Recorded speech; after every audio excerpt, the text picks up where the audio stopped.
महोदय, मैं अब वित्तीय वर्ष 2025-26 के लिए प्रमुख घोषणाओं की जानकारी सदन के समक्ष प्रस्तुत करता हूं। राज्य के 21 कृषि उत्पादन बाजार समिति के आधुनिकीकरण एवं समुचित विकास के लिए 1289 करोड़ की लागत से योजना का कार्यान्वयन किया जा रहा है। ये अन्य सभी बाजार समिति को कार्यशील किया जाएगा। ये सरकार ने घोषणा किया है कि 21 के बाद जो 17 और जो बाजार समिति उत्पादन समिति बाजार समिति है उसको भी इसमें जोड़ने का काम किया जाए। राज्य सरकार द्वारा नेशनल कोऑपरेटिव एनसीसीएफ नेफेड इत्यादि के समन्वय कर बिहार में एमएसपी पर अरहर, मूंग और उड़द दाल को भी खरीदने का काम जिस तरह धान अधिप्राप्ति करते हैं उसी तरह करने का काम सरकार करेगी। राज्य के सभी अनुमंडल एवं सभी प्रखंडों में कोल्ड स्टोरेज की स्थापना चरणबद्ध रूप से करने की घोषणा सरकार करती है। प्राथमिक सब्जी उत्पादन सहकारी समिति पीवीसीएस के उत्पादन को उचित मूल्य एवं विपणन की सुविधा उपलब्ध कराने हेतु बिहार राज्य सब्जी प्रसंस्करण एवं विपणन फेडरेशन वेजफेड द्वारा सुधा के तर्ज पर संयुक्त रूप से सभी प्रखंडों में प्रखंड स्तर पर तरकारी सुविधा आउटलेट खोलने की घोषणा सरकार करती है। वर्तमान में राज्य सरकार सब्जी प्रसंस्करण एवं विपणन फेडरेशन के तहत कुल 3 संघों के अधीन अब तक 302 प्रखंड स्तरीय प्राथमिक सब्जी उत्पादन सहकारी समिति का गठन किया जा चुका है। आगामी वित्तीय वर्ष में राज्य के शेष सभी प्रखंडों में प्राथमिक सब्जी उत्पादन समिति पीवीसीएस का गठन किया जाएगा। राज्य के प्रत्येक पंचायत में गरीब कन्याओं के विवाह हेतु राज्य सरकार के द्वारा चरणबद्ध तौर पर कन्या विवाह हाट की स्थापना की जाएगी। अन्य सभी बड़े शहरों में स्थापित महिला स्थल व्यापार स्थल वेंडिंग जोन में महिलाओं के लिए स्थान को पूरी तरह कनाकित करने का काम राज्य सरकार करेगी। प्रयोग के तौर पर पटना में चलंत व्यायामशाला जिम ऑन व्हील की शुरुआत की जाएगी। इसमें प्रशिक्षक भी सिर्फ महिला ही होंगी जो महिला को जिम ऑन व्हील के माध्यम से स्वस्थ रखने का काम करेगी। राज्य के सभी शहरों में महिलाओं के लिए पिंक टॉयलेट की स्थापना की जाएगी। प्रथम चरण में 1 माह के अंदर 20 पिंक टॉयलेट स्थापित किया जाएगा। राज्य के सभी जिलों में बस स्टैंड को चरणबद्ध तरीके से आधुनिक रूप से विकसित किया जाएगा। बिहार औद्योगिक निवेश प्रोत्साहन नीति 2025 तैयार किया जा रहा है जो राज्य के औद्योगिक विकास को गति देने, निवेश आकर्षित करने के उद्देश्य से एक गतिशील तंत्र के रूप में कार्य करेगी। यह नीति वर्तमान में निवेश की जरूरत को यथासंभव सहयोग करते हुए निवेश के लिए राज्य को एक आकर्षित केंद्र के रूप में विकसित करने में सहयोग करेगी। इसका लाभ राज्य में आर्थिक विकास के लिए विकास के साथ साथ रोजगार सृजन के रूप में होगा। अस्थायी और वैकल्पिक ईंधन के उपयोग के लिए प्रोत्साहित करके राज्य के प्राकृतिक संसाधनों का अधिकतम मूल्यवर्धन एवं रोजगार सृजन हेतु बिहार बायोफ्यूल्स उत्पादन प्रोत्साहन नीति 2025 लागू की जाएगी। पर्यावरण चुनौती एवं नवीकरण ऊर्जा विकल्प की बाजार में मांग के कारण निजी कंपनी तेजी एवं तेल विपणन कंपनियों द्वारा राज्य में कंप्रेस्ड बायोगैस इकाई की स्थापना की जाएगी। यह हमारी ऊर्जा जरूरतों एवं स्थानीय स्तर पर पर्यावरण को बिना प्रभावित किए हुए स्वच्छ स्रोतों से पूर्ण करने में सहयोग करेगी। किसानों की आय में वृद्धि एवं पर्यावरण अस्थिरता के साथ औद्योगिक विकास एवं संतुलित क्षेत्रीय विकास को बढ़ावा देने तथा रोजगार में नए अवसर विकसित करने के उद्देश्य से बिहार खाद्य प्रसंस्करण नीति 2025 लाई जाएगी। महोदय, बिहार में खाद्य प्रसारण से जुड़े उद्योग के लिए बृहद संभावना है, जिसको बढ़ावा देने के लिए यह नीति मील का पत्थर साबित होगा। बिहार को एक प्रमुख फार्मास्यूटिकल एवं और चिकित्सा उपकरण विनिर्माण केंद्र के रूप में बढ़ावा देने, फार्मास्यूटिकल क्षेत्र के द्वारा पर्यावरण अनुकूल विनियम प्रथाओं को बढ़ावा देने, अनुसंधान एवं विकसित परिस्थिति तंत्र के समग्र विकास के शैक्षणिक एवं औद्योगिक विकास के अवसर पर प्रोत्साहित करके फार्मास्यूटिकल क्षेत्र के लिए एक नवाचार और अनुसंधान एवं विकास केंद्र बनाने तथा राज्य में रोजगार सुविधा को बढ़ावा देने के लिए उद्देश्य से बिहार फार्मास्यूटिकल प्रमोशन पॉलिसी 2025 लागू की जाएगी। बिहार में प्लास्टिक निर्माण क्षेत्र आर्थिक विकास में महत्वपूर्ण योगदान दे रहा है। इस क्षेत्र में राज्य में प्लास्टिक विनिर्माण के लिए बिहार प्लास्टिक विनिर्माण प्रोत्साहन नीति 2000 लागू की जाएगी। उद्यमिता विकास संस्थान का जीर्णोद्धार करके सेंटर ऑफ एक्सीलेंस के रूप में विकसित किया जाएगा। राज्य के प्रमुख शहरों में कामकाजी महिलाओं के लिए को स्वस्थ एवं सुरक्षित वातावरण उपलब्ध कराने के दृष्टिकोण से कामकाजी महिलाओं के लिए छात्रावास की स्थापना एवं संचालन हेतु पृथक नियमावली कार्य योजना तैयार किया जाएगा। गुड़ के विकास के लिए एक सेंटर ऑफ एक्सीलेंस की स्थापना पूसा में समस्तीपुर में की जाएगी। देश के चिन्हित स्थान हैदराबाद, बेंगलोर, मुंबई, दिल्ली, एनसीआर, कोलकाता, गुवाहाटी, सूरत, लुधियाना, कोयम्बटूर एवं चेन्नई में प्रवासी परामर्श निबंधन केंद्र माइग्रेशन काउंसलिंग कम रजिस्ट्रेशन सेंटर स्थापित किया जाएगा, जिससे राज्य के प्रवासी श्रमिकों को लाभ मिल जाएगा। वर्तमान में 534 प्रखंडों में से 358 प्रखंडों में अंगीभूत राजकीय डिग्री महाविद्यालय नहीं है। इस प्रखंडों में चरणबद्ध तरीके से एक एक डिग्री कॉलेज सरकारी या निजी सुनिश्चित की जाएगी। निजी क्षेत्र के सहयोग से राज्य में नए निजी मेडिकल कॉलेज संचालित किए जाएंगे। निजी जन भागीदारी पीपीपी मोड के आधार पर नए सरकारी मेडिकल कॉलेज खोले जाएंगे। राज्य के बड़े अनुमंडलों में अस्पताल के अतिरिक्त एक अन्य रेफरल अस्पताल का निर्माण किया जाएगा। राज्य सरकार द्वारा लोक स्वास्थ्य प्रबंधन संवर्ग का सृजन किया जाएगा, जिससे कि स्वास्थ्य सेवा को और मजबूती किया जा सके। संपूर्ण राज्य में शहरी क्षेत्र के लिए, विशेष रूप से वंचित वर्ग के लिए, स्लम क्षेत्रों के इत्यादि के लिए नगर चिकित्सा सुविधा केंद्र की स्थापना की जाएगी, जिसमें प्रथम चरण में राज्य के सभी 9 प्रमंडलों के जिला मुख्यालयों में 108 चिकित्सा केंद्र की स्थापना की जाएगी। कैंसर जैसी गंभीर बीमारी की रोकथाम एवं इलाज हेतु बिहार कैंसर केयर सोसाइटी की स्थापना की जाएगी। और सबसे अधिक बिहार में बेगूसराय जिले में कैंसर के मरीज पाए जाते हैं, तो बेगूसराय जिले में एक कैंसर अस्पताल की स्थापना किया जाएगा। मुख्यमंत्री पिछड़ा वर्ग एवं अति पिछड़ा वर्ग प्री मैट्रिक छात्रवृत्ति योजना अंतर्गत राज्य के सरकारी विद्यालय, सरकार के मान्यता प्राप्त एवं स्थापना पुरस्कृत विद्यालयों में कक्षा 1 से 10 तक में अध्ययनरत पिछड़ा वर्ग एवं अति पिछड़ा वर्ग के छात्रों की छात्रवृत्ति जितनी मिल रही है उसको दुगना करने का काम नीतीश कुमार की सरकार करेगी। और इसके लिए लगभग 875 करोड़ रुपया का व्यय अनुमानित है।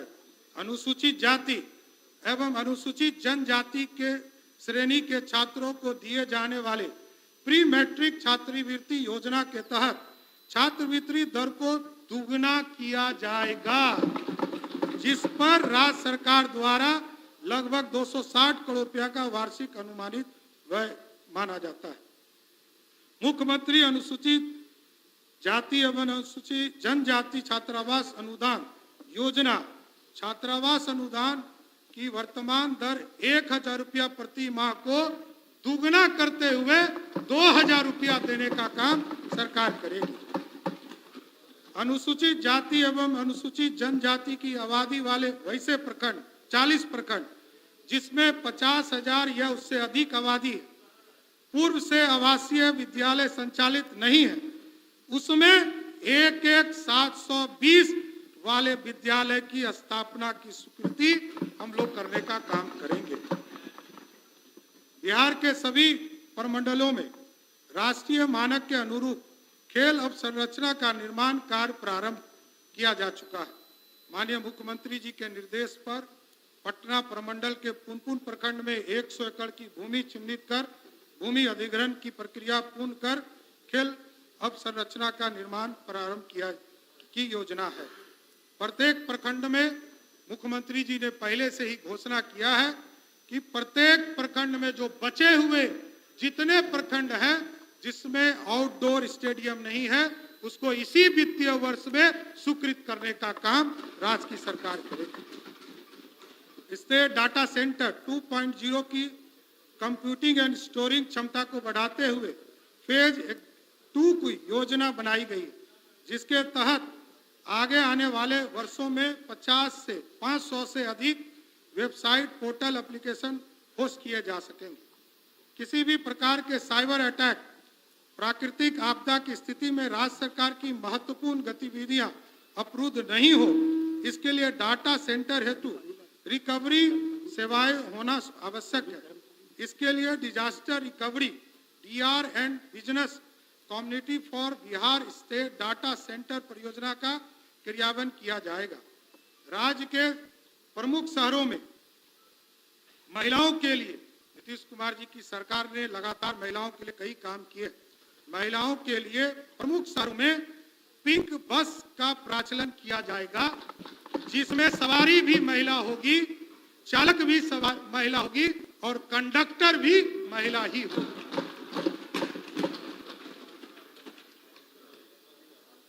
चालक और कंडक्टर के रूप में महिलाओं को प्रशिक्षित किया जाएगा तथा बिहार राज्य पथ परिवहन निगम से संचालक, चालक, कंडक्टर, डिपो मेंटेनेंस स्टाफ के पद पर महिलाओं के लिए 33% आरक्षण की व्यवस्था की जाएगी। महिला स्वरोजगार को बढ़ावा देने हेतु महिला चालकों को ई रिक्शा एवं 2 पहिया वाहन की व्यवसायिक प्रचलन हेतु क्रय करने का नगद अनुदान प्रदान किया जाएगा। राज्य के सभी प्रमुख शहरों में महिला वाहन परिचालन प्रशिक्षण केंद्र की स्थापना की जाएगी, जिसमें प्रशिक्षक भी महिला ही होंगे। राज्य के नहर के किनारे खाली जगह एवं बांधों पर सोलर प्लांट स्थापित किए जाएंगे। मैं गर्व के साथ बिहार ग्रीन डेवलपमेंट फंड की घोषणा करता हूं। इसमें प्रारंभिक सीड फंडिंग के रूप में राज्य सरकार द्वारा 25 करोड़ रुपया का निवेश किया जाएगा। यह फंड सीड फंडिंग की तुलना में कई गुना निवेश को आकर्षित करने का काम करेगा। राज्य में वायु गुणवत्ता के सुधार हेतु वायु प्रदूषण नियंत्रण हेतु 116 करोड़ रुपया की लागत से Bihar clean air transformation smoke tower की स्थापना की जाएगी, जिससे कि वातावरण पूरी तरह सुरक्षित होने का काम करेगा। पर्व त्योहार विशेषकर महिलाओं द्वारा संचालित छठ पर्व पूजा के अवसर पर धार्मिक पर्यटन योजना की शुरुआत की जाएगी। इसमें होम स्टे को प्रोत्साहित करने के लिए राज्य सरकार द्वारा हर संभव मदद प्रदान किया जाएगा। प्राथमिकता के आधार पर महिलाओं को पर्यटक गाइड के रूप में प्रशिक्षित कर रोजगार का अवसर उपलब्ध कराया जाएगा। अध्यक्ष महोदय, देश के यशस्वी प्रधानमंत्री जी और आदरणीय मुख्यमंत्री के नेतृत्व में हवाई अड्डे का भी निर्माण का काम तेजी से चल रहा। अभी कुछ ही दिन पहले यह तय हुआ कि पूर्णिया हवाई अड्डे का निर्माण शीघ्र चालू करने का काम किया जाएगा और अगले 3 महीने में वहां से हवाई जहाज उड़ेगा, यह जरूर सुनिश्चित करने का काम करेगा। और इसके साथ साथ आदरणीय मुख्यमंत्री जी के आग्रह पर देश की सरकार ने तय किया है, बिहार की सरकार ने राजगीर में, सुल्तानगंज के भागलपुर जिले में सुल्तानगंज में और रक्सौल में ग्रीन फील्ड एयरपोर्ट बनाने का निर्णय लिया है साथियों। इसके साथ साथ इसी तरह छोटे हवाई जहाज के लिए वाल्मीकि नगर, भागलपुर, बीरपुर, मधुबनी, मुंगेर, सहरसा और मुजफ्फरपुर में हवाई का सेवा शुरू करने का काम भारत की सरकार करेगी। मिलकर देश के कुछ अन्य मेट्रो शहर दिल्ली और मुंबई के अलावा बिहार में इंटीग्रेटेड सेंटर ऑफ बिहार की स्थापना की जाएगी। इसके द्वारा में उपयोग होंगे बिहार की पारंपरिक शिल्प, हस्तकला इत्यादि एवं का प्रचार होगा। बिहार की लोक कला एवं संस्कृति के प्रसार के लिए संस्कृति एवं पर्वों एवं त्योहार का आयोजन किया जाएगा।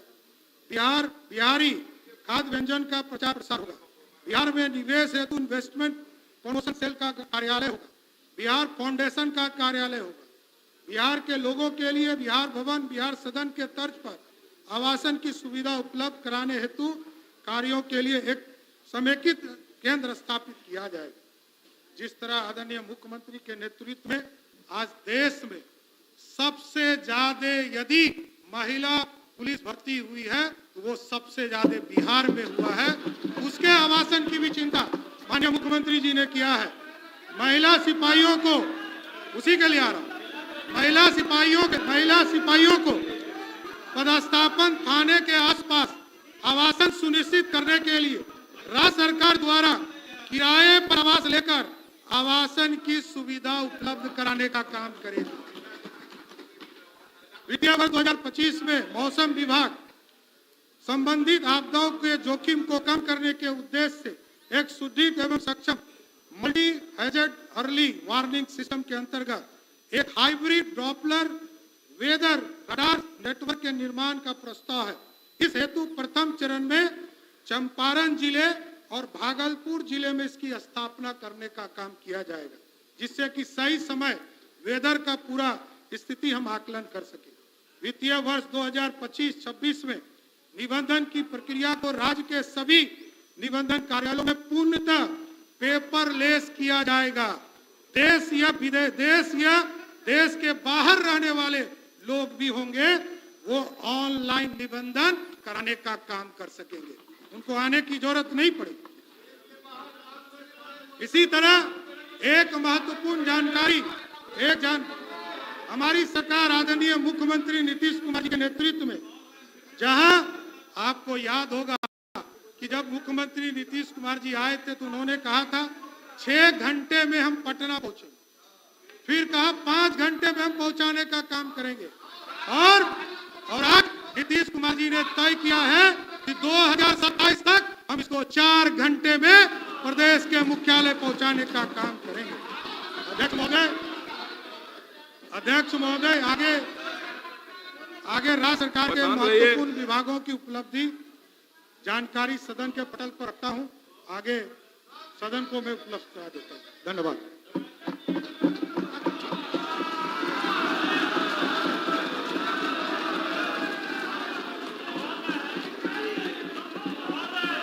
माननीय सदस्यगण बैठ जाइए ना, अभी महोदय कहा के लिए आए, बैठ जाइए महोदय। आप बोलिएगा ना बजट पे बोलिएगा, अपनी बात रखिएगा। माननीय सदस्यगण बैठ जाइए, गला बच जाएगा आपका। माननीय सदस्यगण, अब माननीय राज्यपाल के अभिभाषण के धन्यवाद प्रस्ताव पर वाद विवाद प्रारंभ होगा। इसके लिए दिनांक 3 मार्च 2025 एवं 4 मार्च 2025 कुल 2 दिन निर्धारित है। महोदय बाद में कहिएगा जब आपको मौका मिलेगा, तो बैठ जाइए। अभी कैसे, अभी तो लेख किया उन्होंने, अभी कहां समय, बैठ जाइए। आपकी पार्टी को समय मिलेगा तब बोलिएगा, आपकी पार्टी को समय मिलेगा तब बोलिएगा, बैठिए। माननीय सदस्य श्री अरुण शंकर प्रसाद ने राज्यपाल के अभिभाषण पर धन्यवाद प्रस्ताव पेश करने की अपनी इच्छा की सूचना दी है तथा माननीय सदस्य श्री विजय सिंह द्वारा इनके अनुमोदन का अनुरोध किया गया है। वाद विवाद सरकार के उत्तर के लिए 4 घंटे का समय उपलब्ध है। कुछ समय बजट प्रस्तुत करने में व्यतीत हुआ है। अगर आवश्यकता पड़ी 30 कार्यकालीन निर्धारित समय में बढ़ोतरी की जाएगी। विभिन्न दलों की उनकी संख्या के आधार पर समय का आवंटन निम्न प्रकार किया जाता है। इसी समय में से सरकार के उत्तर के लिए भी समय दिया जाएगा।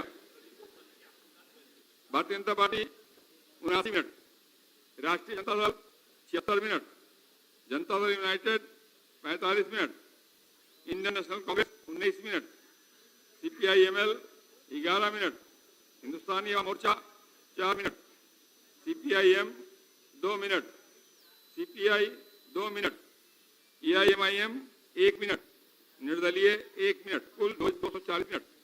माननीय सदस्य श्री रविशंकर प्रसाद माननीय राज्यपाल के भाषण पर अपना धन्यवाद प्रस्ताव प्रस्तुत करें।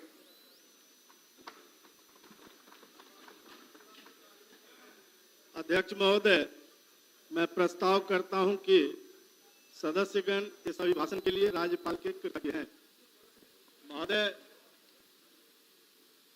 महामहिम राज्यपाल के द्वारा जो अभिभाषण दिया गया है, वस्तुतः एनडीए की सरकार का जो विजन है उसको उन्होंने दर्शाया है।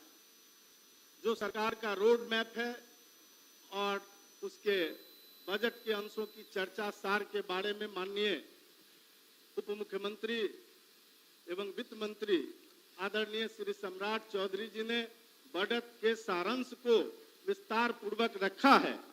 और महोदय, मैं कहना चाहूंगा कि यही वो बिहार है जहां महोदय 2004-05 में विकास का दर, जीडीपी का रेशियो 7.9% था महोदय। इतिहास को बगैर जाने वर्तमान को समझना कठिन है महोदय। शंकर जी, आपका इसलिए समय मैं फील कर रहे हैं, आप बोलते जाइए, इधर देखिए, पक्ष के इधर देखिए, लोगों को बोलिए। मैं कहना चाहता हूं महोदय कि बगैर इतिहास शांत को रहिए, समझे टोका-टोकी मत हुए करिए। भविष्य के दूसरे लोग भी रोड टोका-टोकी मैप करेंगे, को ठीक आपका प्रकार से तय नहीं वक्तव्य किया। गड़बड़ होगा। शांत रहिए। 7.9 पर थे हम 2004-05 में, और हम अपनी ही सरकार से तुलना करते हैं महोदय। पिछली बार हमारी सरकार ने जब बजट रखा था तो उस समय हमारा विकास दर 12.5% का था महोदय। और पिछली साल से इस साल जब हमारे माननीय उप मुख्यमंत्री बजट पेश कर रहे हैं माननीय मुख्यमंत्री जी के नेतृत्व में, तो आज हमारा विकास दर 14.5% है महोदय। तेलंगाना के बाद संपूर्ण भारत वर्ष में ये पहला राज्य है जो तेज गति से विकास कर रहा है महोदय। ये इसलिए संभव हुआ है महोदय क्योंकि एनडीए की सरकार के पास विजन है, ईमानदार विकास है, और ईमानदारी पूर्वक विकास के साथ हम न्याय के साथ विकास कर रहे हैं। आत्मनिर्भर भारत के साथ आत्मनिर्भर बिहार बनाने के संकल्प की दिशा में हम काम कर रहे हैं महोदय। 2004-05 में हमारा बजट का आकार 24,000 करोड़ का था महोदय, और आज जब माननीय उप मुख्यमंत्री जी बजट पेश कर रहे हैं तो हमारा आकार 3,16,000 करोड़ से ज्यादा है। 3,16,000 करोड़ से ज्यादा का बजट आज पेश हो रहा है महोदय। ये जानकर आपको मैं और बता रहा हूं महोदय कि बिहार परिवहन एवं संचार के क्षेत्र में उत्तर प्रदेश और कर्नाटक के बाद तीसरे स्थान पर है महोदय।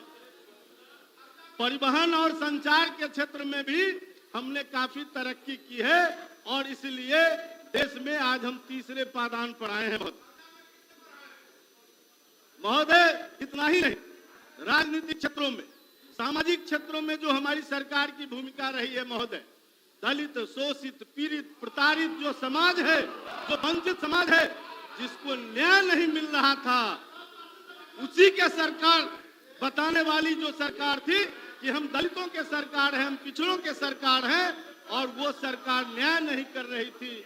लेकिन एनडीए के सरकार में हमारे माननीय मुख्यमंत्री, हमारे उप मुख्यमंत्री द्वय ने मिलकर जो काम किया और जो प्रस्ताव बढ़ाया, उसको भारत सरकार ने स्वीकृत करके जननायक कर्पूरी ठाकुर, स्वर्गीय कर्पूरी ठाकुर को भारत रत्न देकर दलित, शोषित और पिछड़ों को सम्मान दिलाने का काम किया है। इससे अगर महोदय इन लोगों को जलन होती है तो जलन होता रहे।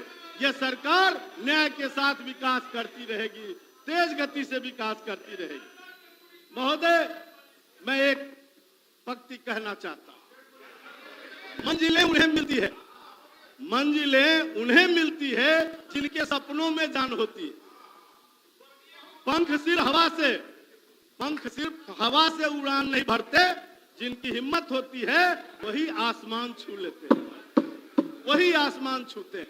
और आज एनडीए के सरकार के पास वो हौसला है, वो नेतृत्व है, हमारा ईमानदार नेतृत्व है, सशक्त नेतृत्व है, नेतृत्वों की एक समूह है जो आज भारत के यशस्वी प्रधानमंत्री नरेंद्र मोदी जी के नेतृत्व में जिनका विजन स्पष्ट है और जन जन के लिए काम कर रही है महोदय। और यही कारण है कि आज विधि व्यवस्था के क्षेत्र में भी हमने कई आयाम लिखे।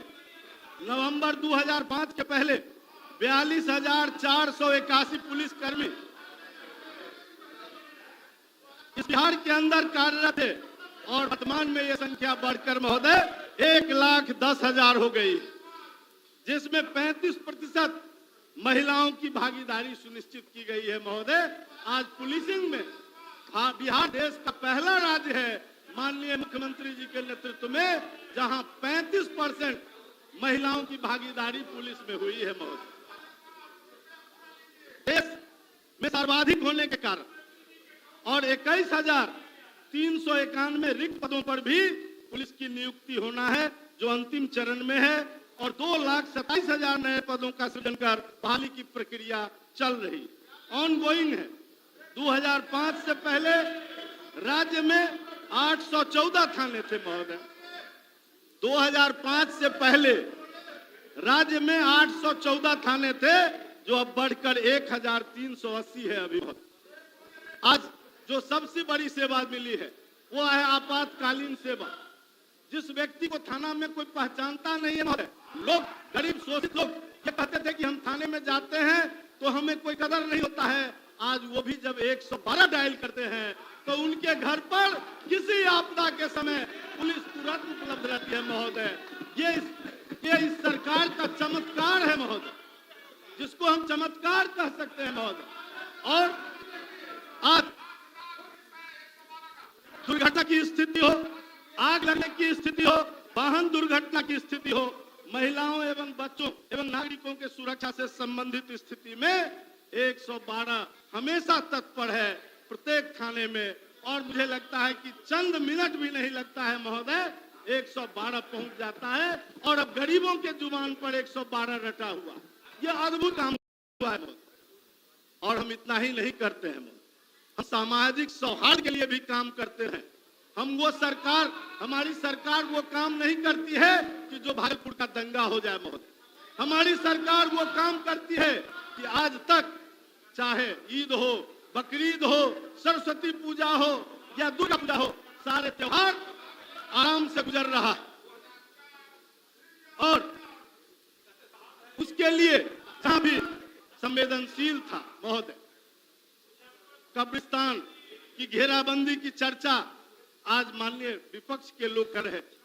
मैं उनको बताना चाहता हूं कि 2006 से संवेदनशील कब्रिस्तानों की घेराबंदी की जाती है, जो कि 8,000 से अधिक कब्रिस्तानों की घेराबंदी की जा चुकी है। बाद में 1,273 कब्रिस्तान को और चिन्हित किया गया है, जिसमें से 746 कब्रिस्तानों की घेराबंदी पूर्ण हो चुकी है महोदय। और साथ ही 60 वर्ष से ऊपर अधिक पुराने जो हिंदू मंदिर है उसकी भी घेराबंदी 2016 से प्रारंभ है, जिसके अंतर्गत 518 मंदिरों के चारदीवारी का काम पूर्ण हुआ है। एनडीए की सरकार मंदिर और कब्रिस्तान की सिर्फ घेराबंदी नहीं करती है, उसके माध्यम से सामाजिक सौहार्द स्थापित करती है और माहौल बनाकर सौहार्द माहौल में हम महोदय सर्वधर्म संभाव के आधार पर शाश्वत सनातन जो हमारा चिंतन है, जो सांस्कृतिक प्रवाह है, उसको आगे बढ़ाने का भी हमने काम किया है।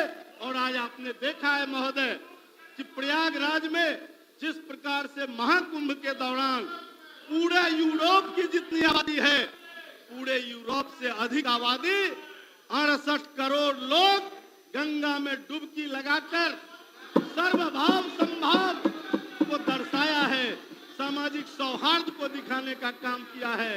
और इस काम को किसी ने किया है तो उसका नाम है भारत के यशस्वी प्रधानमंत्री के मार्गदर्शन में इस काम को हम लोगों ने पूरा किया है। और उत्तर प्रदेश के जोगी जी का जब नाम लेंगे तो आपको और अधिक मिर्ची लगने लगेगी। एक मिनट अरुण जी अच्छा उदाहरण नहीं पेश कर रहे हैं।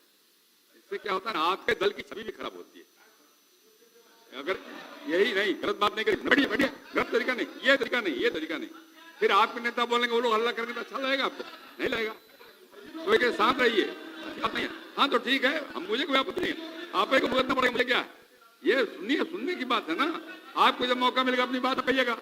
हो गया भैया, बोलिए महोदय। अरुण जी अपना अपना लोग करेंगे, आप अपनी बात करेंगे। महोदय, भारत सरकार ने इस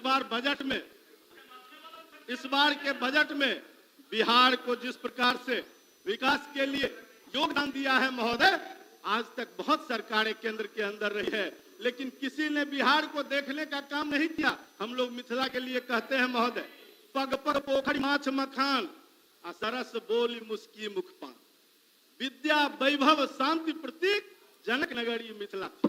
और आज भारत के प्रधानमंत्री ने उस मिथिला के अंदर मखाना देकर और मखाना बोर्ड बनाकर जिस तरह से उसकी घोषणा बजट के अंदर किया है, हमारे कृषि मंत्री ने जिस प्रकार से आकर दरभंगा के अंदर मखाना बोर्ड बनाने का काम प्रारंभ कर दिया है महोदय, ये अद्भुत और अविस्मरणीय है महोदय। और माननीय मुख्यमंत्री जी के नेतृत्व में जिस मिथिला के लिए मखाना और माछ, तो माछ का काम जिस प्रकार से आदरणीय मुख्यमंत्री जी के नेतृत्व में जल जीवन और हरियाली योजना चलाया गया, उसके कारण पग पग पोखर जो मिट रहा था, आज एक बार फिर से वो मिथिला में पग पग पोखर दिखने लगा है, उसमें मखाना भी दिख रहा है और उसमें मछली के उत्पादन में बिहार 2 गुना हुआ है महोदय। और सिर्फ 2 गुना नहीं हुआ है महोदय, माननीय विजय बाबू हमारे कृषि मंत्री बैठे हुए, मछली के उत्पादन में बिहार आत्मनिर्भर हो गया महोदय। ये मिला का मान और सम्मान मिला है महोदय। ये फिर से जो हमारी खोई हुई गरिमा थी, जो पोखरे तालाब ध्वस्त हो रहे थे, आज उसको फिर से जीर्णोद्धार कराकर जल जीवन और हरियाली के माध्यम से हो या भाव मत्स्य संपदा योजना के माध्यम से हो, आज मछली और मखाना की खेती बड़े पैमाने पर हो रही है। और ये कहते हुए महोदय मुझे हर्ष हो रहा है कि मिथिला के अंदर और इस बिहार के अंदर 90% मखाना पूरे देश का ये बिहार पैदा करता है महोदय, और उसका 75-80% केवल मधुबनी और दरभंगा पैदा करता है महोदय। और ये इतना पौष्टिक है जिसको दुनिया ने सराहा है महोदय, उसको किसी ने पहचाना नहीं।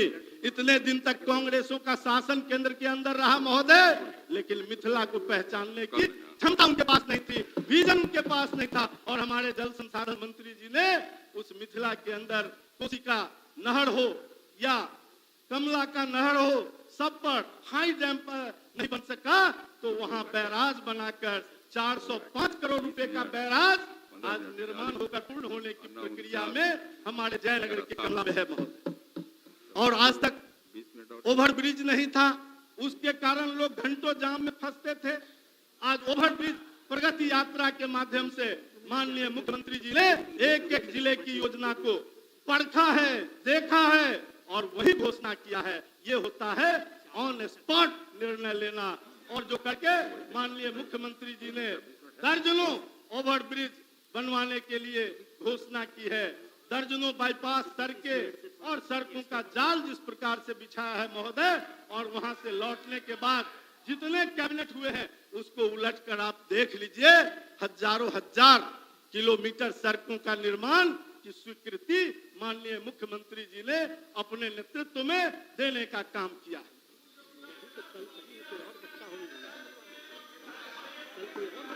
महोदय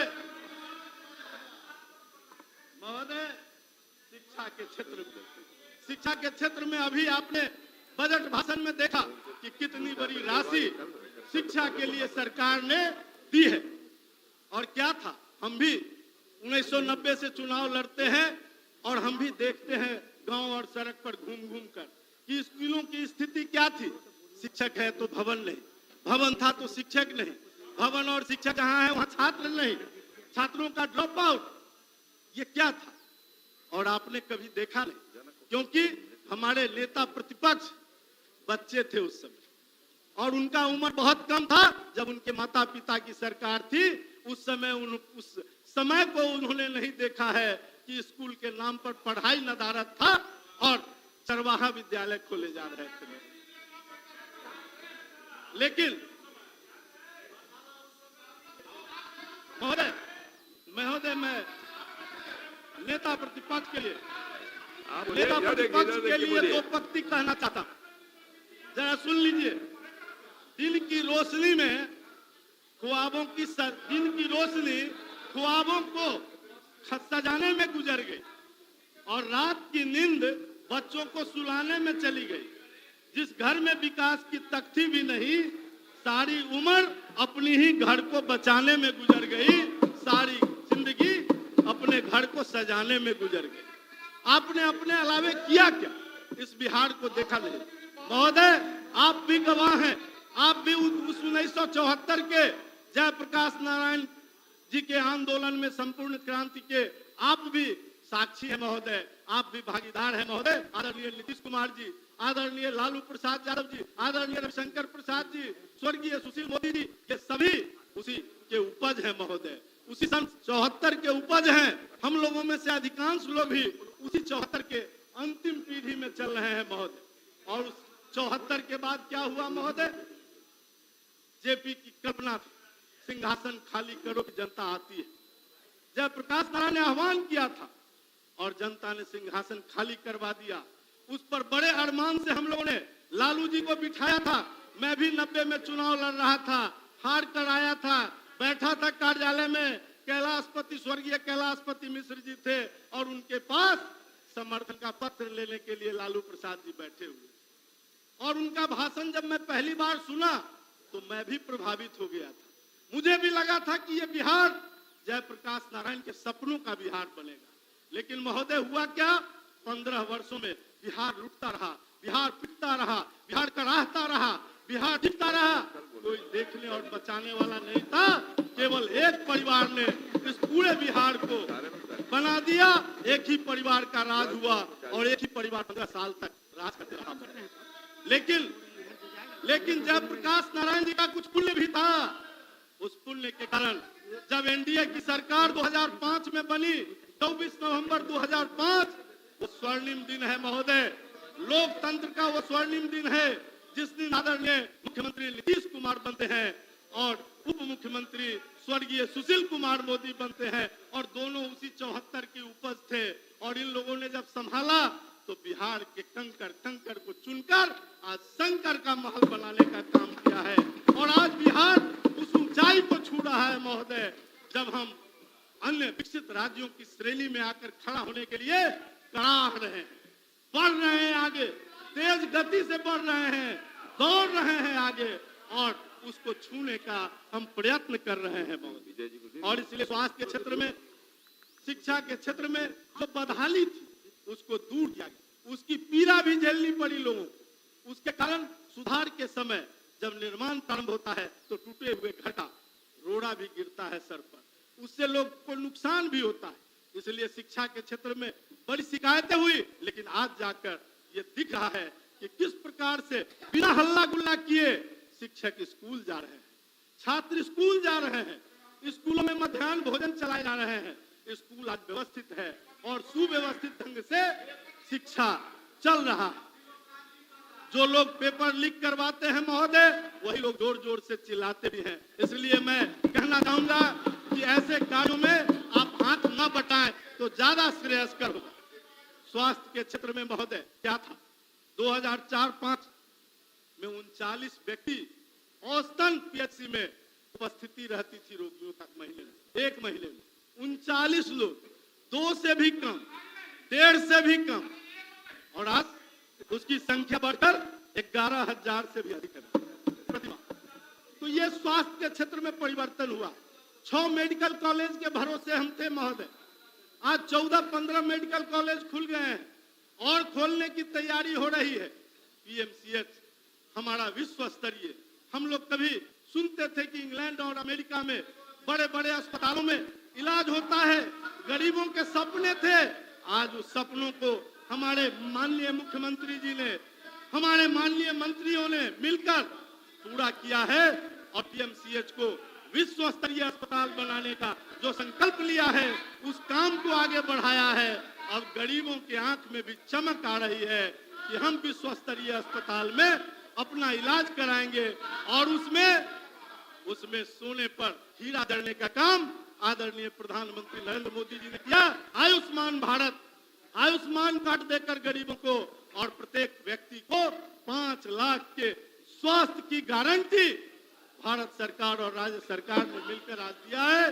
राज्य सरकार ने भी जितने छूटे हुए लोग थे उसको 5 लाख का आयुष्मान कार्ड देने का निर्णय ले चुकी है और उसको अमली जामा भी पहनाया जा चुका है। गरीबों के खेत भी जाते थे, कौन नहीं जानता है महोदय। सभी सदस्यगण क्षेत्रों में घूमते हैं। गरीबों और किसानों का कोई अगर गंभीर बीमारी उसके परिवार में हो जाता था महोदय, वो जमीन बेचने के अलावा उसके पास कोई विकल्प नहीं होता था। औने पौने दाम पर उसकी जमीनें खरीद ली जाती थी और आज वो एक कार्ड पॉकेट से निकालता है महोदय और किसी बड़े अस्पताल में जाकर सीधे इलाज कराना शुरू करता है और उसके पूरे इलाज मुफ्त होकर उसका पेशेंट जब घर वापस आता है तो आज वो खुशी का उसको ठिकाना नहीं है महोदय। माननीय मुख्यमंत्री जी ने उसमें और जोर दिया कि कहा कि जिसके दिल में छेद होगा, जो जन्म लेने वाले बच्चों के दिल में अगर छेद है तो राज्य सरकार अपने खर्चे से उसका इलाज करवाएगी और जहां भी ले जाए, हैदराबाद ले जाए, कहीं भी ले जाए, वहां जाकर वो गरीब अपने बच्चों का इलाज कराकर अपने बेटों को लेकर घर कुशल लौटता है। तो इस सरकार को जो आशीर्वाद देता है महोदय, उसी का फल है कि उपचुनाव में 4 के 4 सीट ललचाए हुए रह गए विपक्ष, एक भी किसी को हाथ नहीं आया महोदय। जनता ने चारों का चारों एनडीए के झोली में डाल दिया महोदय। ये होता है महोदय, जनता का आशीर्वाद ये होता है महोदय। जनता ने आशीर्वाद दिया है इस सरकार को और आगे भी देगी महोदय। आगे भी हमारी सरकार ने तय किया है कि हम 225 सीट प्राप्त करेंगे महोदय। उस लक्ष्य को भी हम पूरा करेंगे। हमें खून पसीना एक करना होगा, हम अपने अपने क्षेत्रों में करेंगे। लेकिन अगर हमारे माननीय मुख्यमंत्री जी ने, हमारे उप मुख्यमंत्री जी ने अगर इसका निर्णय लिया है तो उस संकल्प को पूरा करके हम उससे भी आगे बढ़ने का काम करेंगे ताकि बिहार का विकास पर इन लोगों का नजर नहीं लगे, इन लोगों के द्वारा कोई ग्रहण नहीं लगे, ये जरूर मैं चाहूंगा महोदय। उतना ही नहीं, इन लोगों ने कहा महोदय कि कोरोना के समय ये लोग कह रहे थे महोदय, अब समेटिए अपनी बात को जी 5 मिनट में कंक्लूड करता हूं। कोरोना के समय लोग कह रहे थे कि ये सरकार क्या करेगी, कैसे करेगी, हमारा पैसा ले लिया, हमारा एक्सिट पोस्ट का राशि ले लिया। लेकिन महोदय मैं बताना चाहता हूं अपने माननीय विपक्ष के साथियों को आपके माध्यम से कि अगर आपका पैसा जितना लिया 1 करोड़ रुपया अगर कोविड के समय आपका एक्सिट पोस्ट या माननीय मुख्यमंत्री क्षेत्र विकास योजना की राशि ले ली तो उसके बदले आपको health and wellness centre 75 lakh का देकर आपके क्षेत्रों को सजाने का भी काम, स्वास्थ्य के क्षेत्र में हर पंचायत को वो स्वास्थ्य की सुविधा उपलब्ध हो जाए, इसके लिए सरकार काम कर रही है। और मैं तो देख रहा हूं कि हमारे क्षेत्र में भी वो बनकर तैयार हो गया। अब उसके उद्घाटन और शिलान्यास भी हो रहे हैं। तो ये एक बड़ा काम महोदय स्वास्थ्य के क्षेत्र में हुआ। माफ करिए, अब पुल पुलिया के क्षेत्र में, महिला आरक्षण के क्षेत्र में 50% आरक्षण देकर महिलाओं की भागीदारी सुनिश्चित करने का काम सरकार ने किया है। महिला सशक्तिकरण के लिए जीविका दीदियों को जिस प्रकार से लखपति दीदी बनाने का काम भारत के प्रधानमंत्री और माननीय मुख्यमंत्री जी के नेतृत्व में चल रहा है, आज 10,70,000 से अधिक स्वयं सहायता समूहों का गठन हो गया है महोदय। और मैं ये भी बताना चाहता हूं महोदय कि 71,100 ग्राम संगठन भी बनाने का काम पूरा हो गया है। ग्रामीण विकास विभाग इसमें पूरी तन्मयता के साथ काम कर रही है महोदय। और स्वयं सहायता समूहों को 46,900 करोड़ के ऋण मुहैया भी कराए गए हैं। इससे दीपिका दीदियों के जीवन में एक बड़ा परिवर्तन हो रहा है। महोदय, अंत में मैं एक दो बात कहकर अपनी वाणी को विराम दूंगा। एक ही बात कही, एक दो नहीं, एक ही बात कही। एक ही बात महोदय मैं कहूंगा, आपको कुछ सुना देते हैं। टूटने लगे हौसले तो यह याद रखना, बिना मेहनत के तक तो ताज नहीं मिलते। ढूंढ लेते हैं अंधेरों में हम मंजिल अपनी, क्योंकि जुगनू कभी रोशनी के मोहताज नहीं होते। लहरों को साहिल की दरकार नहीं होती, लहरों को साहिल की दरकार नहीं होती। हौसला बुलंद हो तो कोई दीवार नहीं होती।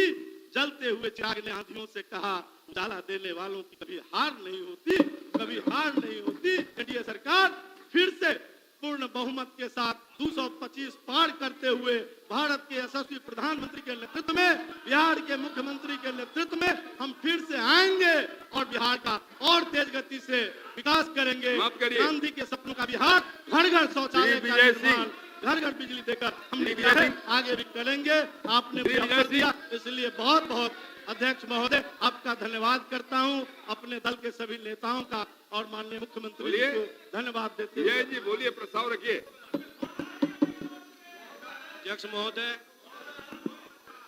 अध्यक्ष महोदय, माननीय राज्यपाल के अभिभाषण पर श्री अरुण शंकर प्रसाद द्वारा प्रस्तुत धन्यवाद प्रस्ताव का मैं अनुमोदन करता हूं।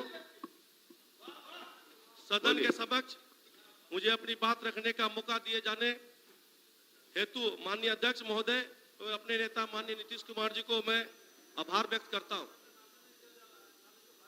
महामहिम राज्यपाल द्वारा सदन के समक्ष दिए गए अभिभाषण से सरकार की नीतियों, कार्यक्रमों, उपलब्धियों एवं आगे के कार्यक्रम की जानकारी होती है। यह सरकार के कार्यक्रमों की रूपरेखा है जो जनता के सामने प्रस्तुत करती है। महामहिम राज्यपाल ने अपने वक्तव्य में विस्तार पूर्वक सभी बातों की चर्चा की है। विकास का ऐसा कोई क्षेत्र नहीं जहां हमारी सरकार ने काम नहीं किया हो। शिक्षा का क्षेत्र हो, स्वास्थ्य का क्षेत्र हो, ऊर्जा का क्षेत्र हो या सड़क संपर्कता का क्षेत्र हो। माननीय अध्यक्ष महोदय, 2024 नवंबर के बाद बिहार में कानून का राज स्थापित हुआ और उससे पहले कानून की क्या व्यवस्था थी सभी को पता है। माननीय मुख्यमंत्री ने कानून की व्यवस्था सुदृढ़ करने के लिए थानों का निर्माण कराया। उस समय थानों की संख्या मात्र 800 के आसपास थी, लेकिन आज वो बढ़कर करके 1300 संख्या पे थानों का निर्माण कराया गया है, ताकि कोई भी आदमी, पब्लिक, जनता अगल बगल में जाकर करके केस कर सके, कानून का लाभ ले सके। खासकर माननीय मुख्यमंत्री जी ने पुलिस बहाली पर काफी जोर दिया। उस समय हमारे यहाँ पुलिसिंग की जो व्यवस्था थी, काफी कम संख्या में लोग थे, 48,000 पुलिस हुआ करते थे, लेकिन आज वो बढ़कर करके 1 लाख से ऊपर 1,10,000 पुलिसिंग की व्यवस्था की गई। खाली पदों पर जो रिक्त पद थे उस पर बहाली की गई। खासकर महिलाओं के लिए पुलिसों में 35% महिलाओं के लिए आरक्षण दिया गया। आज आप कहीं थानों में चल जाइए, हमारी महिलाएं दिखाई पड़ेगी। हमारी सिपाही जो है काफी संख्या में पुलिस बल पर तैनात है और वो काम कर रही है। अब महिलाएं घर से बाहर निकल करके अध्यक्ष महोदय हमारी सेवा कर रही है, हमारी रक्षा कर रही है, हमारी सुरक्षा कर रही है। ये सरकार काम करने वाली सरकार है। खासकर हमारे यहाँ थानों की जो व्यवस्था थी, पहले ST/SC थाना नहीं हुआ करता था। अब पूरे प्रखंडों में, जिलों में ST/SC थाना का निर्माण कराया गया है, ताकि पिछड़ा, अति पिछड़ा, दलित, महादलित के लोग जाके उस थानों में केस कर सके। साइबर क्राइम काफी संख्या में बढ़ा है अध्यक्ष महोदय, उसके लिए साइबर थाने की व्यवस्था की गई है। महिलाओं थानों की व्यवस्था की गई, क्योंकि महिलाओं के लिए जो उत्पीड़न होता था वो थाने में जाके अपनी बात नहीं रख सकती थी। इसके लिए सरकार को हम धन्यवाद देते हैं कि उन्होंने महिला थानों की व्यवस्था की। आज महिलाएं अपने जिस तरह की जो झंझट झमेला होती है उस थानों में जाकर के अपना केस करती है, उसको वहां पर उसको फैसला मिलता है। तो इस सरकार को, एनडीए की सरकार को, खासकर अपने नेता नीतीश कुमार जी को धन्यवाद देना चाहते हैं कि बिहार में भाईचारा, सौहार्द बनाने के लिए उन्होंने कब्रिस्तानों की घेराबंदी के साथ साथ मंदिरों को भी घेराबंदी, जो मंदिरों का उम्र जिसकी आयु 60 साल से ऊपर हो गया करता था, न्यास बोर्ड के माध्यम से उसको रजिस्ट्रेशन करा करके मंदिरों को भी घेराबंदी की जा रही है। तो यह सरकार काम करने वाली सरकार है। खासकर हम अपने बताना चाहते हैं कि शिक्षा के क्षेत्र में पूरे बजट का आप अध्यक्ष महोदय देखेंगे कि पूरा बजट का 18% राशि शिक्षा के क्षेत्र में खर्चा किया जा रहा है। पहले स्कूलों की क्या स्थिति थी? स्कूल थे तो विद्यार्थी नहीं था, अब विद्यार्थी थे तो स्कूल नहीं हुआ करता था। लेकिन हम धन्यवाद आदरणीय अपने नेता नीतीश बाबू को देना चाहते हैं। उन्होंने आज के तारीख में पंचायतों में प्राथमिक विद्यालय का निर्माण कराया है, माध्यमिक विद्यालय का निर्माण कराया है, हाई स्कूलों का निर्माण कराया है और पंचायतों में ही +2 अब स्कूलों में पढ़ाई की जा रही है। खासकर स्कूलों में उस समय अपने यहाँ हमारे यहाँ टीचर की व्यवस्था थी। आजकल तारीख में बीपीएससी के माध्यम से उच्च शिक्षा प्राप्त वाले हमारे यहाँ बीपीएससी के टीचर बहाल हो गए और खासकर बच्चों के अनुपात में टीचर की बहाली हो गई है।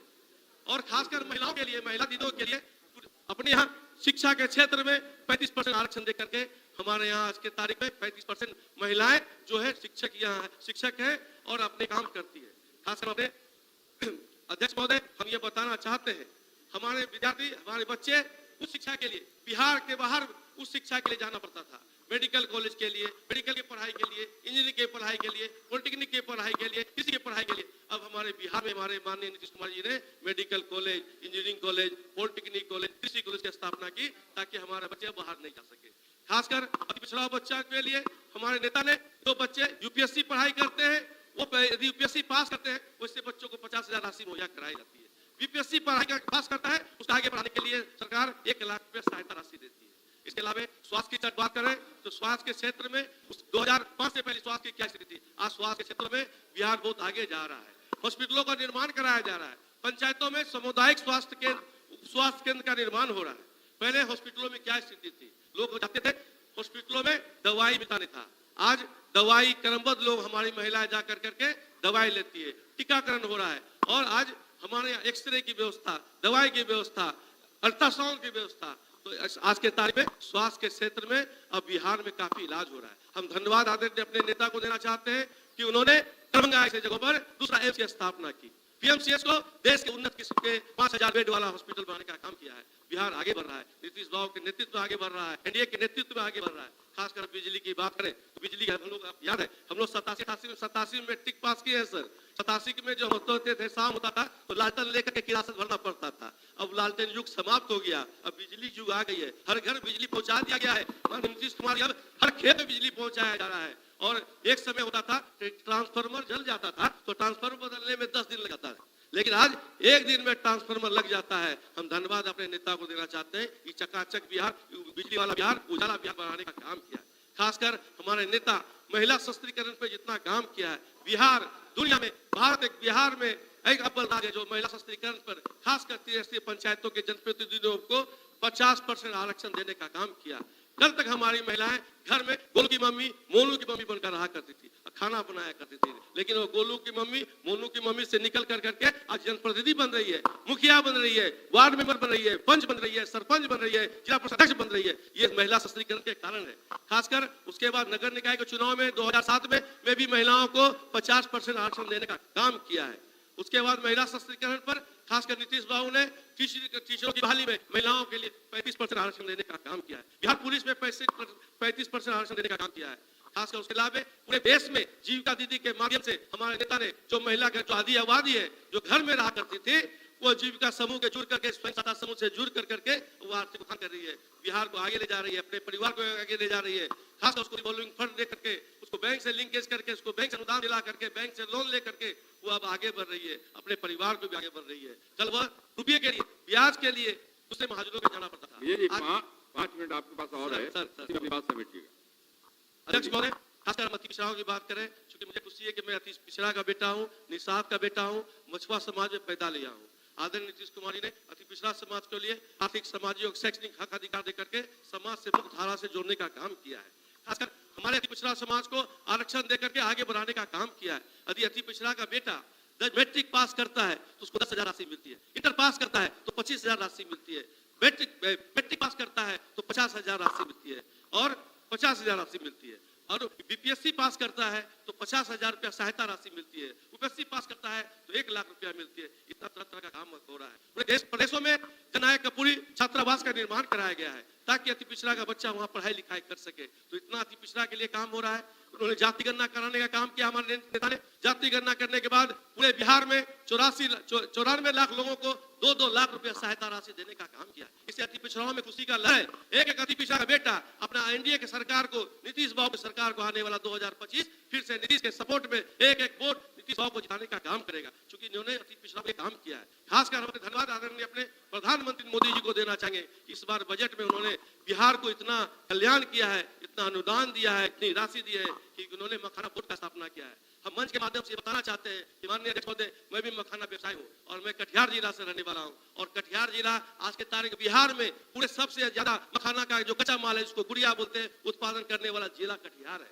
इसलिए हम धन्यवाद अपने प्रधानमंत्री मोदी जी को देना चाहेंगे। उन्होंने मखाना बोर्ड की स्थापना करने के लिए घोषणा किया है, इस ओर काम भी हो रहा है। उसके बाद हम अपने नेता आदरणीय मुख्यमंत्री नीतीश कुमार जी को देना चाहेंगे। उन्होंने प्रगति यात्रा पर 4 डिग्री ठंडाओं में भी पूरे बिहार का पूरे प्रदेश का भ्रमण किया और उन्होंने वहां जो जो घोषणा की और कैबिनेट में पास होकर के बिहार में आने वाला समय काम होने वाला है। इसलिए आशा विश्वास के साथ सारा काम बिहार में हो रहा है। बिहार आगे बढ़ रहा है। नीतीश बाबू के नेतृत्व में एनडीए 225 होगा, 225 और एनडीए फिर से नीतीश। इसी आशा विश्वास के साथ जय नीतीश कुमार, जय बिहार।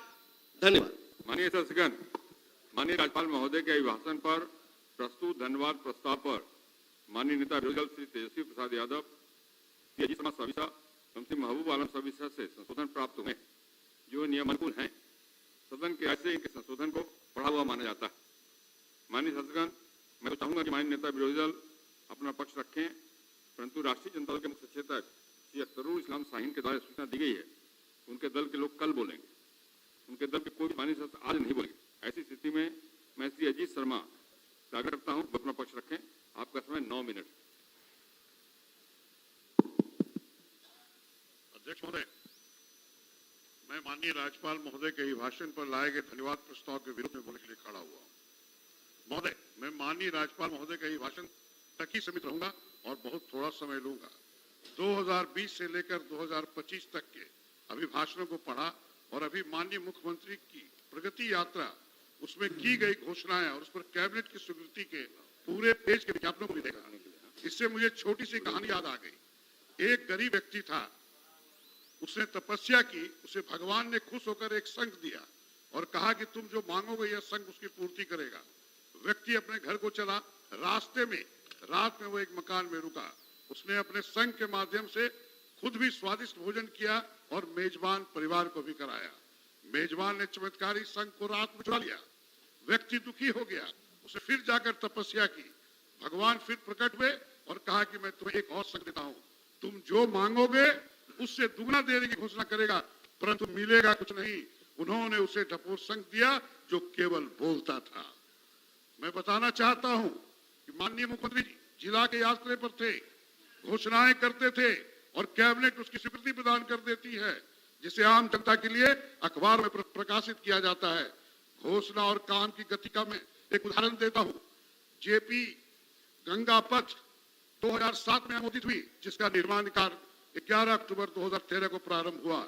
इस पथ की दीघा से दीदारगंज तक की कुल लंबाई 20.50 किलोमीटर है। यह योजना 12 वर्षों के बाद भी अभी तक पूरी नहीं हुई है। अब इसे माननीय मुख्यमंत्री द्वारा पूर्व में मोकामा के राजेंद्र सेतु तक तथा पश्चिम में वीर कुंवर सिंह सेतु तक विस्तारित करने की घोषणा और इसकी स्वीकृति दी गई है। जब दीघा से दीदारगंज तक की 20 किलोमीटर लंबी योजना 12 वर्षों में पूरे तौर से कार्यान्वित नहीं हो सकी, तो उसके वीर कुंवर सिंह सेतु से लेकर राजेंद्र सेतु तक की 80 किलोमीटर से भी अधिक योजना कितने दशकों में पूरा होगी। महोदय, इस तरह की एक योजना है 2023 में कराई गई जाति आधारित जनगणना में गरीब पाए गए 94 लाख परिवारों को 2-2 लाख रुपए सहायता राशि देने की। पिछले साल का जो बजट प्रावधान है उसके अनुसार तो यह कई पीढ़ियां गुजर जाएंगी। यह देखने के लिए सभी 94 लाख परिवारों को 2-2 लाख रुपए सहायता राशि मिल गई। इस योजना के लिए 2023-24 के बजट में 250 करोड़ एवं 2024-25 के बजट में 1000 करोड़ रुपए का प्रावधान किया गया। यदि इसी तरह से बजट में प्रावधान किया जाता रहा तो 94 लाख परिवार को तो छोड़िए, 1 लाख परिवार को 2-2 लाख मिलने में 20 साल लगेंगे और 94 लाख तक पहुंचने में 1880 वर्षों तक इंतजार करना होगा। अध्यक्ष महोदय, माननीय राज्यपाल के भाषण में शुरुआत में ही कहा गया है कि अब किसी तरह के डर एवं भय का वातावरण नहीं है। मैं इस ओर ध्यान दिलाना चाहूंगा सदन का कि आज 17 लाख से ऊपर केस अनुसंधान के लंबित है। आनंद फानन में लोगों को गिरफ्तार तो कर लिया जाता है, जेल भेज दिया जाता है, पर अनुसंधान कर सबूत नहीं दिया जाता, जिससे निरपराध जेल की हवा खाते रहते हैं और आरोपी बरी हो जाते हैं। महोदय, पिछले 19 वर्षों में पुलिस को पब्लिक फ्रेंडली नहीं बनाया गया है। पुलिस थानों में जाने पर आम आदमी भी आज भी घबराता है। महोदय, कब्रिस्तानों की घेराबंदी का भी जिक्र किया गया है, लेकिन 19 वर्षों से सरकार रहने के बावजूद सभी कब्रिस्तानों की घेराबंदी आज तक नहीं की जा सकी है, जिसके कारण राज्य में कब्रिस्तानों की जमीनों का अतिक्रमण हो रहा है। महोदय, अभिभाषण में 60 वर्ष पुराने हिंदू मंदिरों की घेराबंदी का भी जिक्र है, परंतु राज्य में ऐसे सैकड़ों मंदिर हैं जो 100 साल से भी पुराने हैं, परंतु उनकी घेराबंदी नहीं हुई है। महोदय, ग्रामीण क्षेत्रों में सब स्कूलों में शौचालय अभी तक नहीं बने हैं, और जहां बने हैं उनमें न सफाई है, न पानी है, न रोशनी है, कोई व्यवस्था नहीं है। महोदय, राज्य में पढ़ाई पर फोकस करने का जिक्र भी अभिभाषण में है, लेकिन हम याद करें तो मेघा घोटाला कब हुआ? यह आपके ही काल में हुआ, जिसने पूरे देश में बिहार बोर्ड की किरकिरी करा दी और बिहार के विद्यार्थियों की छवि पर ऐसी कालिख लगाई जो कभी नहीं मिटेगी। महोदय, अभिभाषण में स्वास्थ्य सेवाओं का जिक्र किया गया है। मानक के अनुसार बिहार में 1,20,000 चिकित्सक होने चाहिए, परंतु सरकारी और निजी दोनों मिलाकर एलोपैथिक चिकित्सक मात्र 40,000 है। एमसीआई जो अब एनएमसी है कि गाइडलाइन है कि अस्पताल में जितने बेड हैं उसका 10% आईसीयू में रहेगा, परंतु राज्य के किसी भी अस्पताल में इस मानक का पालन नहीं किया जाता है, और यही कारण है कि लोग निजी अस्पतालों के आईसीयू में जाने के लिए विवश है। महोदय, राज्य के सुदूर क्षेत्रों से 6 घंटे में राजधानी पटना पहुंचने का जो लक्ष्य निर्धारित किया गया था, उसे इस भाषण में 2016 में ही पूरा कर लेने का दावा किया गया, लेकिन आप केवल राजधानी पटना की सीमा पर पहुंचकर यह दावा नहीं कर सकते कि पटना पहुंच गए। पटना के अंदर अपने घर तक पहुंचने में कितनी देरी लगेगी इसका कोई अनुमान आप नहीं कर सकते। चाहे कोई भी सड़क हो, जाम ही जाम मिलेगी। मैं जदयू के 2010 के मैनिफेस्टो को याद दिलाना चाहता हूं। उसमें एक बिंदु यह भी था कि राज्य के शहरों को जाम से मुक्त कराया जाएगा। 2010 से हम 2025 में चले आए, परंतु आज तक राज्य का एक भी शहर जाम से मुक्त नहीं हो पाया। किसी भी शहर में कहीं जाना हो तो यह दावा नहीं कर सकते कितनी देर में पहुंच जाएंगे। अगर समय से आप पहुंच गए तो आपका सौभाग्य, अगर आप फंस गए तो आपका भाग्य। वैसे भी यह भाग भरोसे चलने वाली सरकार है, चाहे पीठ अपनी जिंदगी जितनी थपथपा ले। महोदय, अभिभाषण में कहा गया है कि शुरू से ही वंचित वर्ग के लोगों के लिए इस सरकार ने काम किया है। मैं पिछले 4 साल का उदाहरण देता हूं। अनुसूचित जाति जनजाति कल्याण विभाग की योजनाओं का इसका बजट प्रावधान 2021-22 में 1,479 करोड़, 2022-23 में 1,414 करोड़, 2023-24 में 1,485 करोड़ और 2024-25 में 1,442 करोड़ का था। इस तरह से अनुसूचित जाति जनजाति की योजना बजट में आप लगातार कटौती करते रहे हैं।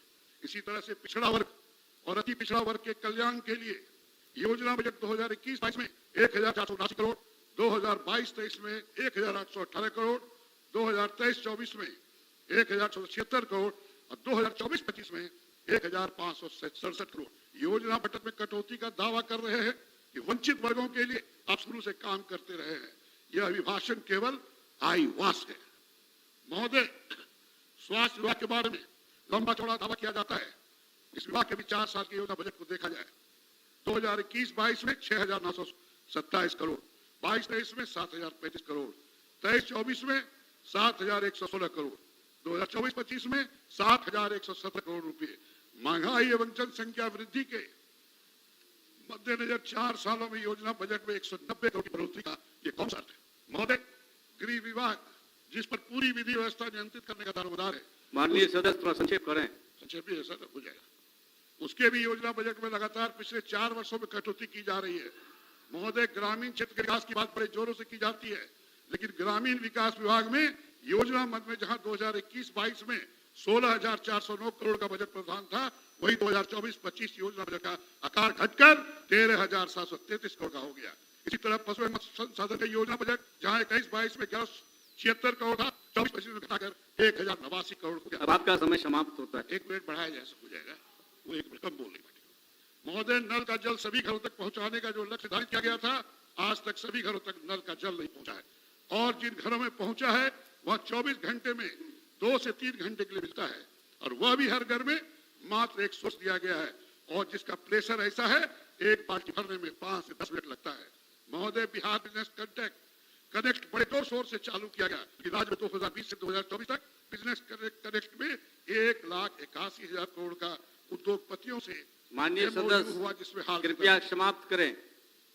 महोदय एक लाइन। माननीय सदस्य श्री महबूब आलम साहब अपना पक्ष रखेंगे। आपका समय 11 मिनट निर्धारित है। बहुत बहुत शुक्रिया सभापति महोदय।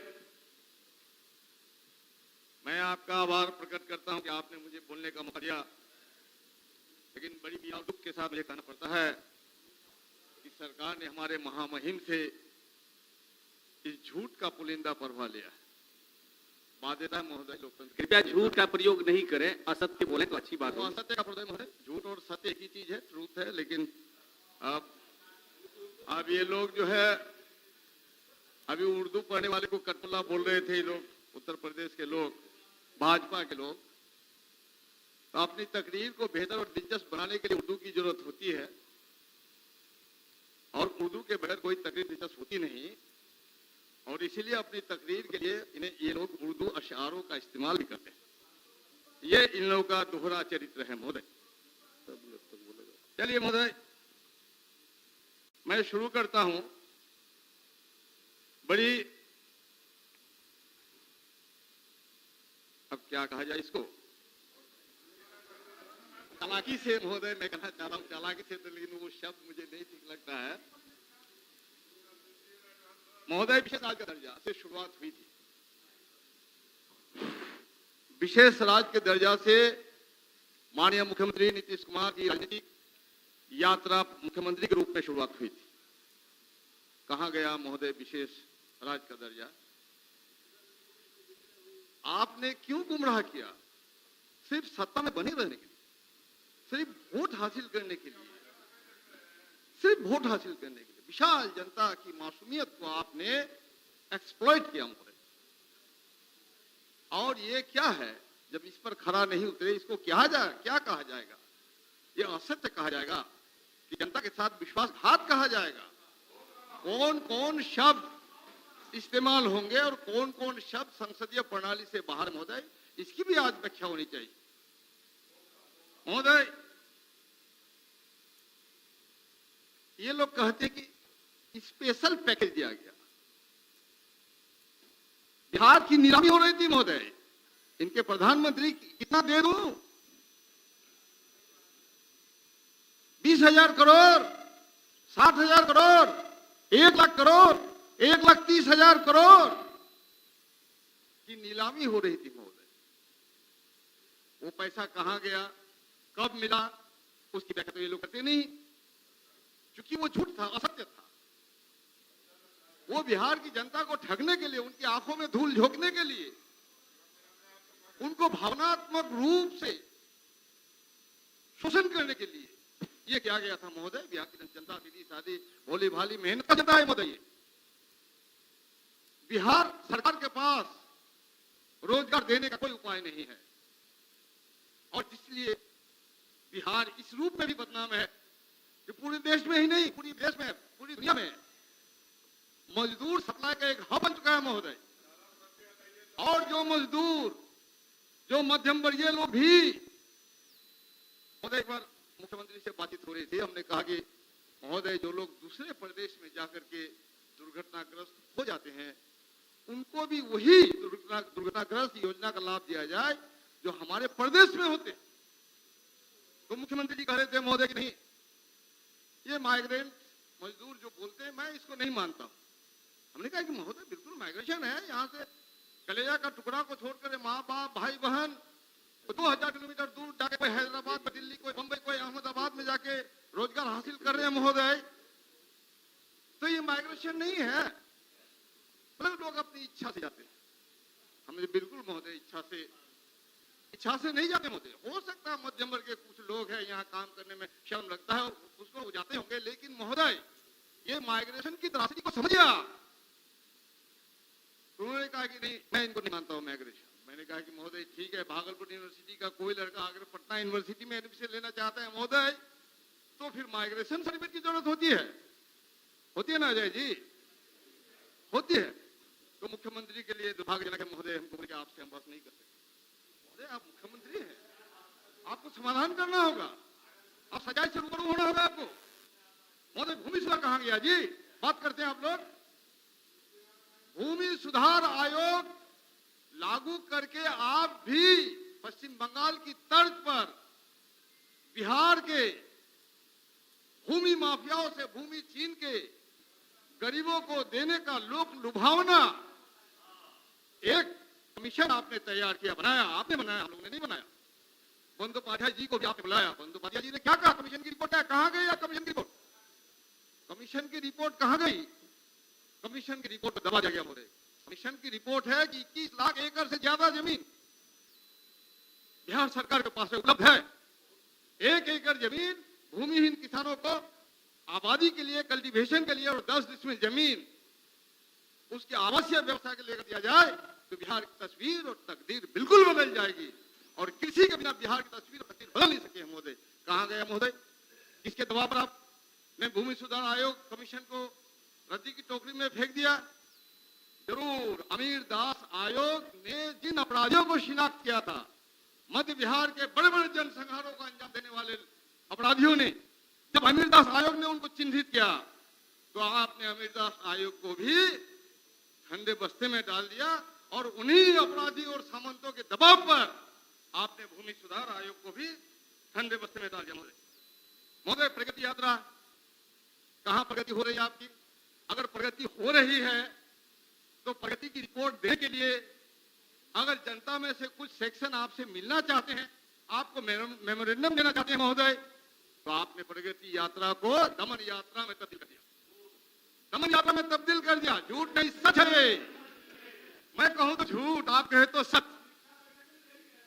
समीक्षा बैठक में सारी बातें रखी गई, जनता तो गई नहीं थी, लेकिन हम लोग गए थे और जवाब नहीं आपके मुख्यमंत्री के पास, खामोशी थी। अनर्गल नहीं है, ये सत्य है और सत्य सुनने की ताकत आप लोगों को नहीं है, इसलिए कृपया शांति बनाए रखें। जनता बगावत पर उतर चुकी है आप लोगों के खिलाफ, इसलिए मुख्यमंत्री को आप लोगों ने कब्जा कर लिया और भाजपा के 7 मंत्रियों को मंत्री बना के दोबारा बिहार की जनता का विश्वास जीतना चाहते हैं। ये कभी नहीं, ये नहीं होने वाला है महोदय। महोदय इसमें है कानून का राज बनाए रखने में सरकार की सर्वोच्च प्राथमिकता है। कानून का राज का क्या हुआ महोदय? बेनीपट्टी में एक ड्राइविंग लाइसेंस का सवाल को लेकर के, क्योंकि वो लड़का मुसलमान था, क्योंकि उस लड़के की दाढ़ी थी, दाढ़ी तो आप लोग भी रखते हैं, आपके महामहिम जी भी रखते हैं दाढ़ी, क्योंकि दाढ़ी थी इसलिए उसका अपमानित किया गया, थाने में लॉकअप में पिटा गया, उसका अपमान किया गया महोदय, उसकी बेहुरमती की गई। बिहार की जनता देख रही है। कृपया संक्षिप्त करें, कृपया संक्षिप्त करें महोदय। ये कानून का राज है महोदय। दलितों पर हमले हो रहे हैं आपके महोदय। पास मात्र 2 मिनट बचा की मजदूरी मांगने के इल्जाम पर संजय मांझी के हाथ काट दिए गए महोदय।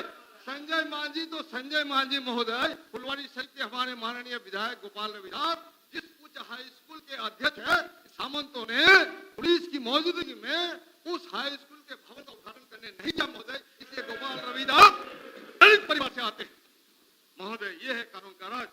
कानून का राज महोदय। स्नेहा कुशवाहा की हत्या हो गई महोदय बनारस। आप महिला सशक्तिकरण की बात करते हैं, सशक्तिकरण में क्या होगा? सशक्ति में दिल्ली होगा कि हर्षिकर होगा, ये सीखिए। और स्नेहा की हत्या के खिलाफ आज तक बिहार सरकार ने कोई प्रतिवाद दर्ज नहीं किया है यूपी सरकार के खिलाफ। यह है कानून का राज। और 10 दिन बाद इसकी जब लाश मिली और लाश को उनके परिजनों को अंतिम संस्कार करने का सम्मानजनक भी अधिकार नहीं दिया महोदय। महोदय ये है चेहरा इसका महोदय। 5 वर्षीय एक बच्ची के साथ बलात्कार हुआ महोदय। शर्म नहीं आती लोग? और इनके नेता, भाजपा के नेता राजापुर और बेगूसराय में बलात्कारियों के समर्थन में खड़े पाए जाते हैं महोदय। ये है इन लोग का चेहरा, ये है इन लोग का चरित्र, ये है इन लोग का कानून का राज। कानून के राज के खिलाफ बगावत की सुबुगाहट बिहार की जनता में हो चुकी है। महबूब साहब, अब आपका समय बच्चे समाप्त मानते हैं होता है। महोदय, जमुई में अब आप जमुई में समाप्त क्या हुआ करिए। महोदय? जमुई में क्या हुआ? जवाब दो।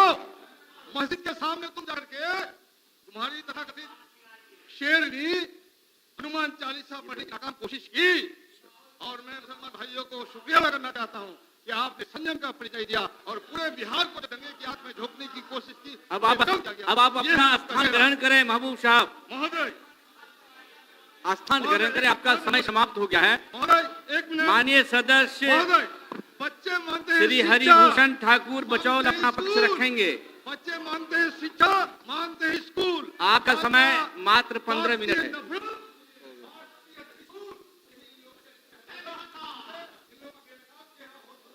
हो गया। स्थान ग्रहण करें, स्थान ग्रहण करें। बंद कीजिए। बहुत अच्छा।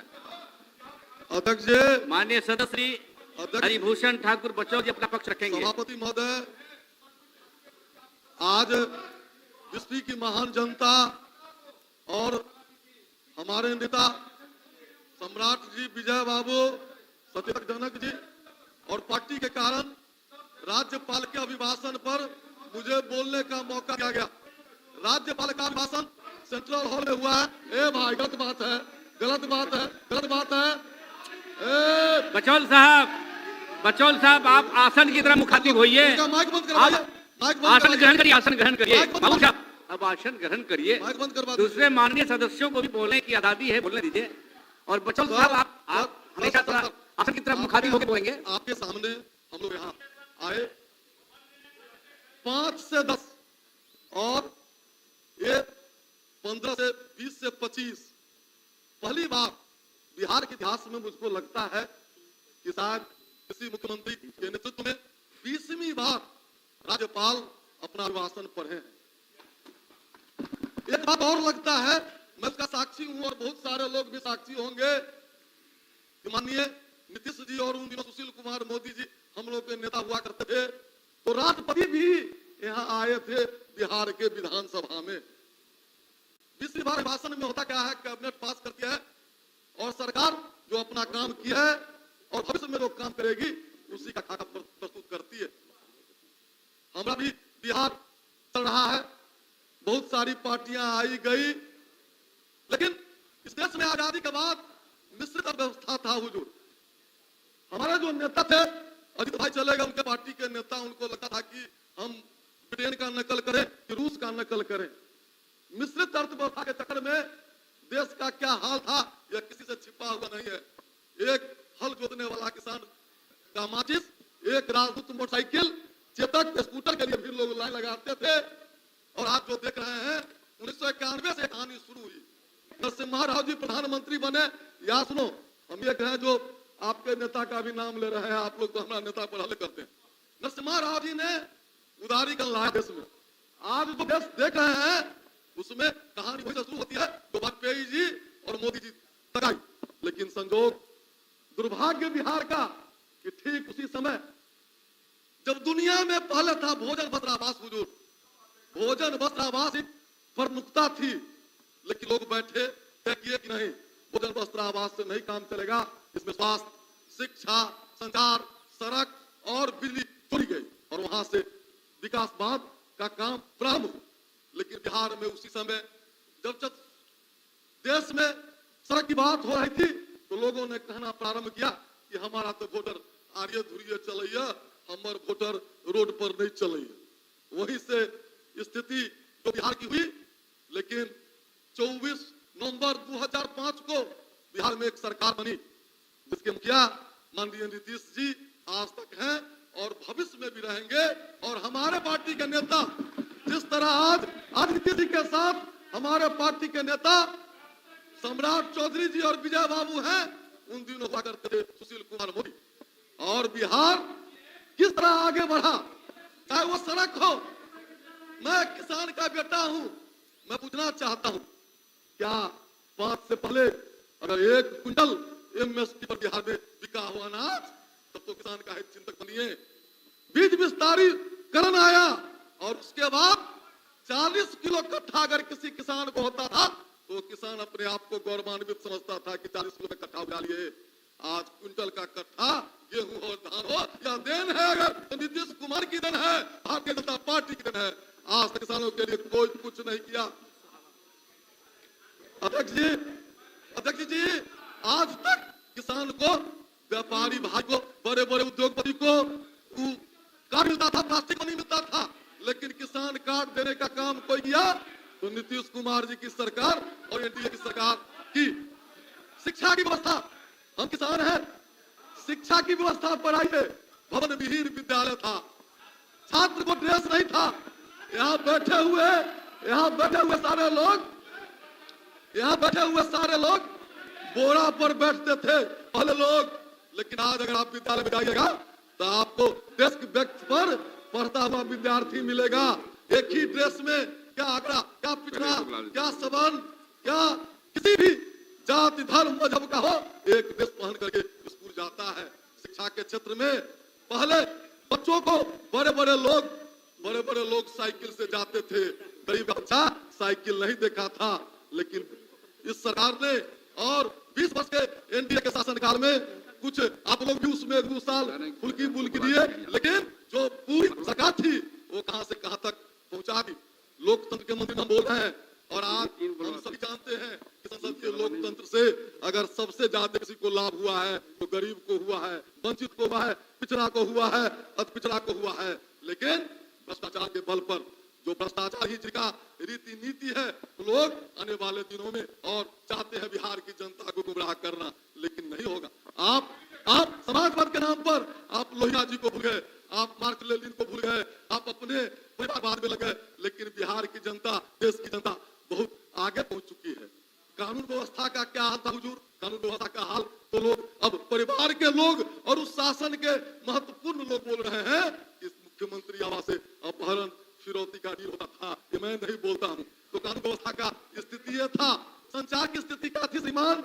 हम लोग देखे हुए हैं, गांव में टेलीविजन आया था सर, एक बातें छपे पर रहते थे, कुछ करने में एंटीना इधर हो गया, एंटीना उधर हो गया, और आज एक हाथ में मोबाइल है। तो 21वीं सदी का ये तो भारत बनेगा। अध्यक्ष जी हम लोग 2025 में हैं। इस सदी का 25 साल बीत गया, 75 साल का भारत कैसा होगा ये राज्यपाल जी के अभिभाषण में स्पष्ट परिलक्षित हुआ है। और हम लोग देखे हैं ये सरकार संकल्पित है। राज्यपाल जी को मैं धन्यवाद देता हूं और इस सरकार को भी धन्यवाद देता हूं। चाहे इनकी सरकार रही हो, चाहे कांग्रेस की सरकार रही हो, चाहे राजद की सरकार रही हो, आजादी के बाद कभी अभिभाषण मंदिर की चर्चा नहीं थी हुजूर। पहली बार या नीतीश जी के नेतृत्व में, सम्राट जी के नेतृत्व में, विजय बाबू के नेतृत्व में आज मंदिर भी गिरा रहा है। कह रहे थे भू माफिया, लेकिन सरकारी जमीन को किस तरह लोगों ने, चाहे वो वोट का नाम पर हो, चाहे विभिन्न धार्मिक संस्था के नाम पर हो, किस तरह से लोगों ने गुमराह करके और गरीबों को नहीं दिया गया। सब सुनिए झोपड़ी की चर्चा, हमारे वामपंथी मित्र झोपड़ी की बात किया हुजूर। 80 से लेकर के और 2015 तक 35 बसों में गरीबों के आवास के नाम पर इंदिरा आवास चलता था और किस तरह से इंदिरा आवास में बंदर भाट हुआ। लेकिन जब से देश के यशस्वी प्रधानमंत्री, भारत के प्रधानमंत्री नरेंद्र मोदी जी आए, किस तरह से उन्होंने प्रधानमंत्री आवास चला करके और बिहार के गरीबों को आवास दिया। हम सब जानते हैं किस तरह से गांव में शौचालय की कठिनाई थी। एक गरीब मां बहन शाम होने का इंतजार करती थी या सुबह में उजाला होने से पहले वो शौच को जाती थी, लेकिन किसी सरकार ने गांव में शौचालय के बारे में नहीं सोचा। आवास, शौचालय, गैस, पहले एमपी साहब के यहाँ लोग लाइन लगाते थे गैस के लिए और कूपन बड़े लोगों के यहाँ होता था। जिस घर में जाते थे और गैस से बना हुआ चाहे अगर परोस दिया जाता था तो लोग गौरवान्वित होते थे। वो भी कहता था कि तुरंत 2 मिनट में आपको गैस का चाय मिल गया। लेकिन आज बिहार के झोपड़ी तक गैस पहुंचाने का काम अगर कोई किया तो नीतीश कुमार जी ने किया, भारतीय जनता पार्टी ने किया। अगर बिजली की बात, पटना में बिजली नहीं रहती थी, हम लोग 5 से 10 एमएलए थे, आज उससे ज्यादा बिजली बिहार के गांव में रहती है, जिससे किसान आज पशुपालन का काम और किस तरह का काम करते हैं। मछली इलेक्शन का समय आ रहा हुजूर, मछली